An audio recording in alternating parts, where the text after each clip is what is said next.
ಉತ್ತರ ಕನ್ನಡ ಜಿಲ್ಲೆಯಲ್ಲಿ ಇದೀಗ ಮಾಡು ಇಲ್ಲವೇ ಮಡಿ ಹೋರಾಟ ರಾಜಕೀಯವಾಗಿ ಸದ್ದು ಮಾಡುತ್ತಿದೆ. ಶಿರಸಿ ಹಾವೇರಿ ಹೆದ್ದಾರಿ ಬೇಡಿಕೆಗಾಗಿ ಜನರು ರಸ್ತೆಗಿಳಿದಿದ್ದು, ಪ್ರತಿಭಟನೆಗೆ ವಿಭಿನ್ನ ರೂಪ ನೀಡಿ ಸರ್ಕಾರದ ವಿರುದ್ಧ ಆಕ್ರೋಶ ವ್ಯಕ್ತಪಡಿಸಿದ್ದಾರೆ. ಈಗಾಗಲೇ ಪರಿಸ್ಥಿತಿ ತೀವ್ರಗೊಂಡಿದ್ದು, ಸ್ಥಳದಲ್ಲಿ ಬಿಗಿ ಬಂದೋಬಸ್ತ್ ಕೂಡ ಏರ್ಪಡಿಸಲಾಗಿದೆ. ಶಿರಸಿ ತಾಲೂಕಿನ ಬಿಸಿಲಕೊಪ್ಪ ಬಳಿ ನಡೆಯುತ್ತಿರುವ ಈ ಪ್ರತಿಭಟನೆ ಸಾಮಾನ್ಯ ಹೋರಾಟವಲ್ಲ.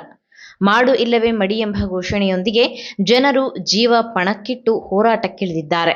ಪ್ರತಿಭಟನೆಗೆ ವಿಶಿಷ್ಟ ಚಾಲನೆ ನೀಡಿದ ಹೋರಾಟಗಾರರು ರಸ್ತೆಯ ಮಧ್ಯದಲ್ಲೇ ಹೆದ್ದಾರಿಯ ಭಾವಚಿತ್ರಕ್ಕೆ ಹೂವಿನ ಹಾರ ಹಾಕಿ ಶ್ರದ್ಧಾಂಜಲಿ ಸಲ್ಲಿಸಿ ರಸ್ತೆ ಸತ್ತಂತಾಗಿದೆ ಎಂಬ ಸಂಕೇತದ ಮೂಲಕ ಸರ್ಕಾರದ ವಿರುದ್ಧ ಕಿಡಿಕಾರಿದ್ದಾರೆ.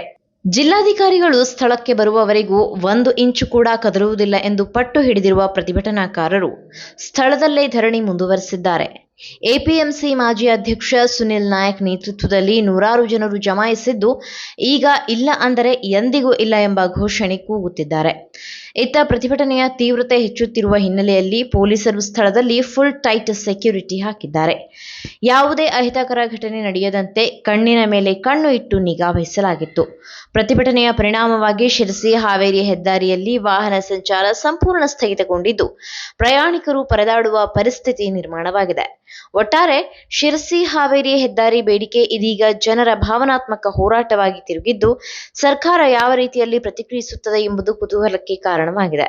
ಈ ಹೋರಾಟ ಇನ್ನಷ್ಟು ತೀವ್ರವಾಗುತ್ತಾ ಅಥವಾ ತಕ್ಷಣ ಪರಿಹಾರ ಸಿಗುತ್ತಾ ಎಂಬುದನ್ನು ಕಾದು ನೋಡಬೇಕಿದೆ. ನಾವು ಮಳೆಗಾಲ ಈಗ ಮಾನ್ಸೂನು ನಿಯರ್ಲಿ ಒಂದು 10-15 ದಿನದಲ್ಲಿ ಬರುತ್ತೆ ಅಂತ ವಿಚಾರ ಇದ್ದು, ನಾವೆಲ್ಲ ನಿರ್ಧಾರ ಮಾಡಿ ಇವತ್ತು ಒಂದು ಸಾಮಾನ್ಯವಾದ ಧರಣಿ ಮಾಡಿದ್ದೀವಿ. ಇನ್ನು ನಾಳೆ ಮತ್ತು ನಾಡಿದ್ದು ಏನು PD ಬರ್ತೀನಿ ಅಂತ ಏನು ಹೇಳಿದ್ದಾರೆ ಪ್ರಾಜೆಕ್ಟ್ ಡೈರೆಕ್ಟ್ರು, ಅವ್ರು ಬಂದ ಮೇಲೆ ಕೆಲಸ ಈಗ ಸ್ಟಾರ್ಟ್ ಆದರೆ ಅವ್ರಿಗೆ ಗೌರವಯುತವಾಗಿ ನಾವು ನಡ್ಕೋತೀವಿ, ಇಲ್ಲಾಂದರೆ ಉದ್ರಿಕ್ತವಾಗಿ ಹೋರಾಟ ಮಾಡ್ತೀವಿ. ಇವತ್ತು ಸಂಬಂಧಪಟ್ಟ ಅಧಿಕಾರಿಗಳು ಯಾರು ಸ್ಥಳಕ್ಕೆ ಬಂದಿದ್ರಾ ಸರ್, ಹೇಗೆ ಅಂತ? ಅವರು ಇಂಜಿನಿಯರಿಂಗ್ ಡಿಪಾರ್ಟ್ಮೆಂಟ್ ಏನೋ NHI ಅವರು ಬಂದಿದ್ದರು, AC ಅವರು ಬಂದಿದ್ದರು, ತಹಸೀಲ್ದಾರ್ ಬಂದರು, ಪೊಲೀಸ್ ಡಿಪಾರ್ಟ್ಮೆಂಟ್ಸ್ ಬಂದಿದ್ರು. ಏನಾದರೂ ಉತ್ತರ ಕೊಟ್ಟರು ಸರ್? ಈಗ AC ಅವರು PD ಅವ್ರ ಕೈಲಿ ಮಾತಾಡಿಸಿದ್ರು.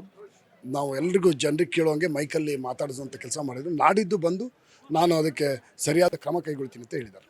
ಇವಾಗ ಈ ಪ್ರತಿಭಟನೆ ಇಲ್ಲಿಗೆ ಕೈ ಬಿಡ್ತಿದ್ದಾರೆ ಹೆಂಗೆ ಸರ್? ಇಲ್ಲ, ನಾಳೆ ನಾಡಿದ್ದಷ್ಟೇ ನಾವು ಟೈಮ್ ಕೊಟ್ಟಿದ್ದೀವಿ, ಒಂದಿನ ಟೈಮ್ ಕೊಟ್ಟಿದ್ದೀವಿ. ನಾಳೆ ನಾಡಿದ್ದಿಂದ ಅದೇನಾರು ಆಯ್ತು ಅಂದರೆ ಇನ್ನಾಗೋದು ಪ್ರತಿಭಟನೆ ಧರಣಿ ಅದು ವಿಶೇಷವಾಗಿರುತ್ತೆ ಅಂತ ಹೇಳಲಿಕ್ಕೆ ಇಷ್ಟಪಡ್ತೀನಿ.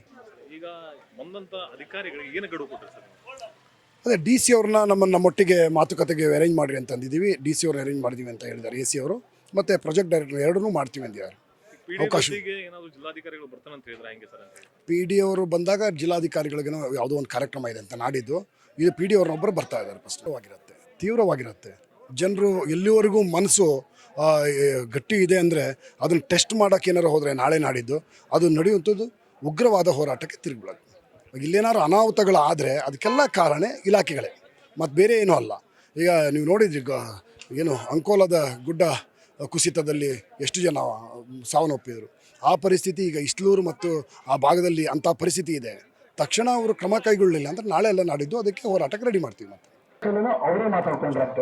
ಏನು ಇಂದು ಹಾವೇರಿ ಶಿರಸಿ ಹೆದ್ದಾರಿ ಅವ್ಯವಸ್ಥೆ ಕುರಿತು ಪ್ರತಿಭಟನೆ ಹಮ್ಮಿಕೊಂಡಿದ್ದೇವೆ. ಈ ಅವ್ಯವಸ್ಥೆ ಹೇಗಾಗಿದೆ ಅಂದರೆ ಜನರ ಜೀವನ ನರಕ ಆಗಿದೆ.